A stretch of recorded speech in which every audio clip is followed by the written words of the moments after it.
Hello friends, வணக்கம். ஃபீமேல்ஸ்க்கு வரக்கூடிய ஒரு செக்ஷுவல் ப்ராப்ளம்ல ஒண்ணு என்னன்னு பார்த்தீங்கன்னா, வெஜைனிஸ்மஸ். இதனால கூட இன்னைக்கு டிவோர்ஸ் நடக்குது.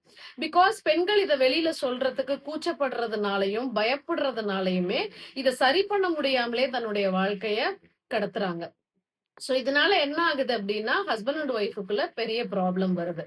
அதாவது இந்த ப்ராப்ளம் இருக்கக்கூடிய பெண்களுக்கு, அவங்க துணையோட அவங்க இன்டர்கோர்ஸ்ல ஈடுபடும் பொழுது மிகுந்த வலி இருக்கும்.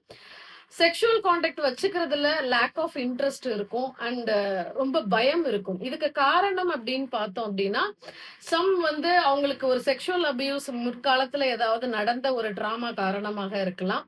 அல்லது எதனா ஹார்மோனல் இஷ்யூஸ் கூட இருக்கலாம். ஆனா இது ஃபுல்லி ட்ரீட்டபிள் தான். பெண்கள் இத வெட்கப்படாம ஒரு ப்ரொஃபஷனல பார்த்து, திருமணத்துக்கு அப்புறம் தெரிய வந்தது அப்படின்னா, கரெக்ட்டான ட்ரீட்மெண்ட் எடுத்தீங்க அப்படின்னா, கம்ப்ளீட்லி கியூரபிள் தான். ஒரு நல்ல திருமண வாழ்க்கையையும் அவங்களால வாழ முடியும். நன்றி.